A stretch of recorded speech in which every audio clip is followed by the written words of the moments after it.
नमस्कार साथियों। आज का हमारा टॉपिक है विद्यालय में प्रोफेशनलिज्म।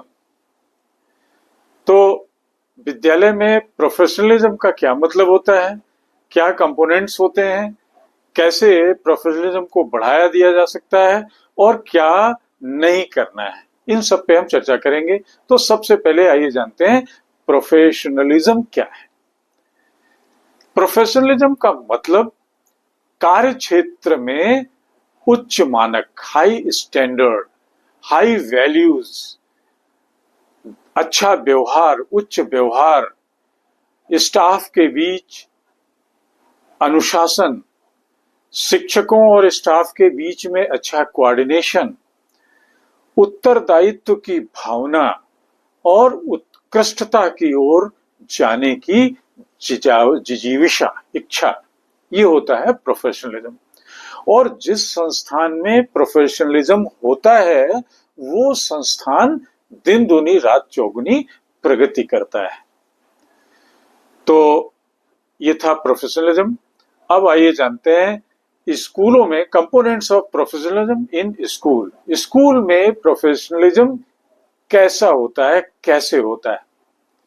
तो पहली चीज तो ये होती है, जो प्रोफेशनलिज्म में, जिस स्कूल में ये प्रोफेशनलिज्म होता है वहां पे होते हैं इथिक्स, नैतिकता। नैतिकता में क्या आता है? ईमानदारी, निष्पक्षता, पारदर्शी, सम्मान एक दूसरे का, छात्रों का, सहकर्मियों का, माता पिता का, शिक्षकों का, सभी का एक दूसरे के प्रति सम्मान, गोपनीयता, एक दूसरे की बातों को, न जानने योग्य बातों को छिपाना, शिक्षकों छात्रों की जानकारी गोपनीय रखना, सहकर्मियों की गोपनीय रखना अगर गोपनीय लायक है। तो ये सब होता है इथिक्स। और संस्थान में, जिस शिक्षण संस्थान में, जिस विद्यालय में इथिक्स कायम है वो संस्थान में प्रोफेशनलिज्म जिंदा है। दूसरी प्रोफेशनलिज्म का कंपोनेंट है रिस्पॉन्सिबिलिटी, उत्तरदायित्व।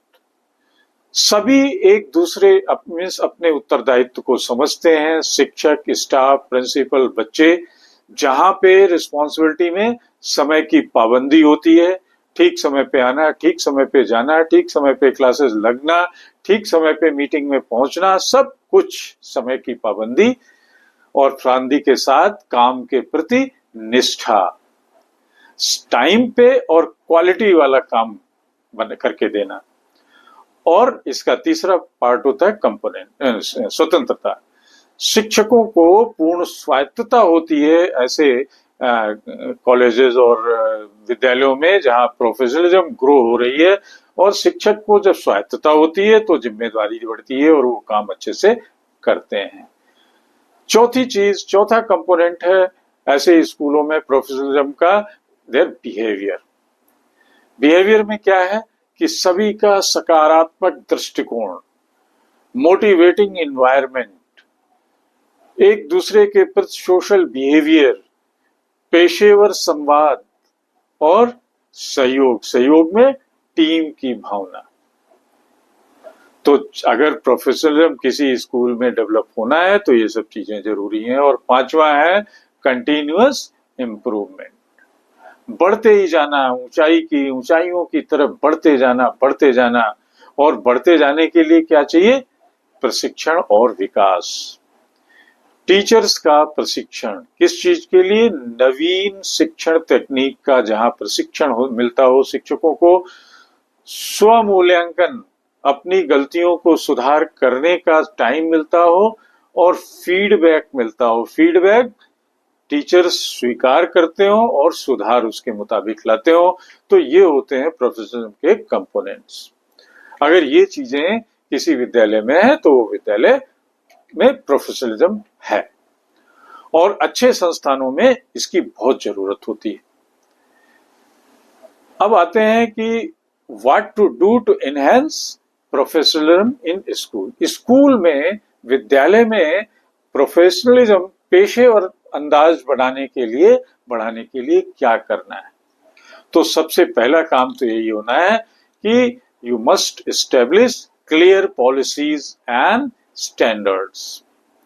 आपकी पॉलिसीज बिल्कुल क्लियर हो, उनमें कोई एम्बिग्यूटी नहीं हो, संहिता आपकी बनी हो। संहिता मीन्स एक बुक, कोड ऑफ कंडक्ट, नैतिक और आचार संहिता बुक बनी हो, रूल्स बने हो, प्रदर्शन के मानक बने हो कि हर हालत में हमें इस लेवल का प्रदर्शन करना है, पहली चीज। दूसरी, प्रोफेशनलिज्म के लिए provide training and development model, नियमित प्रशिक्षण होते रहना चाहिए कर्मचारियों का, शिक्षकों का। समर्पित डेडिकेटेड वर्कशॉप्स लगनी चाहिए, महीने में 1-2। तीसरा, we have to promote communication and collaboration, एक दूसरे के साथ खुला संवाद हो, टीम वर्क हो। चौथी, रेगुलर असेसमेंट एंड फीडबैक हो, मूल्यांकन हो सबका, वस्तुनिष्ठ मूल्यांकन हो, ऑब्जेक्टिव, सब्जेक्टिविटी नहीं होनी चाहिए कि इससे मेरी लड़ाई है तो इसका एपीआर सही नहीं करेंगे। तो एक ऑब्जेक्टिव असेसमेंट तो इवैल्यूएशन हो, और जो सजेशंस दिए गए हैं वो थोड़ा सा क्रिएटिव हो, रचनात्मक फीडबैक दिए जाएं, और साथ में एग्जाम्पलरी लीडरशिप हो। सिर्फ प्रोफेशनलिज्म इन सब से नहीं होती है, एक एग्जाम्पलरी लीडरशिप भी हो, उसका जो लीडर है, प्रिंसिपल है, वो अपने रोल मॉडल में एग्जाम्पलरी हो, हर काम में परफेक्ट हो, और लोगों को सपोर्ट और गाइडेंस देने में सक्षम हो। तो ये प्रोफेशनलिज्म ऐसे संस्थानों की बढ़ती है। केंद्रीय विद्यालय में प्रोफेशनलिज्म के लिए बहुत अभी स्कोप बाकी है। अब क्या नहीं करना चाहिए विद्यालयों में ताकि प्रोफेशनलिज्म ग्रोथ में कोई बाधा आए? तो सबसे पहले नहीं होना चाहिए वो है, we have to avoid ambiguous policies. कोई ऐसी पॉलिसी जो उनमें कंफ्यूजन है वो नहीं होनी चाहिए। बिल्कुल स्पष्ट पॉलिसी हो, प्रक्रिया पारदर्शी हो, बिल्कुल ट्रांसपेरेंट हो, लोगों को प्रोफेशनल डेवलपमेंट मिलता रहे, उनका नेग्लेक्शन ना हो, सबको कुछ ऐसा ट्रेनिंग और डेवलपमेंट मिले। किसी भी तरीके का कम्युनिकेशन गैप नहीं होना चाहिए, किसी तरीके के बायसनेस और अनफेयर प्रैक्टिसेस नहीं होनी चाहिए, और लास्टवा आखिरी में है कि अनफेयर इवैल्यूएशन भी नहीं होना चाहिए। जो जिसकी जितनी वैल्यूएशन हो रही है उतना ही वैल्यू करना चाहिए। तो ये थे विद्यालयों में पेशेवर अंदाज बनाने के लिए, प्रोफेशनलिज्म बढ़ाने के लिए सर्टेन डूज एंड डोंट्स। हमारा टॉपिक यहीं पे समाप्त होता है साथियों। मेरे चैनल @Mr. Sudeep 104 को जरूर शेयर एंड सब्सक्राइब करें। नमस्कार, जय हिंद,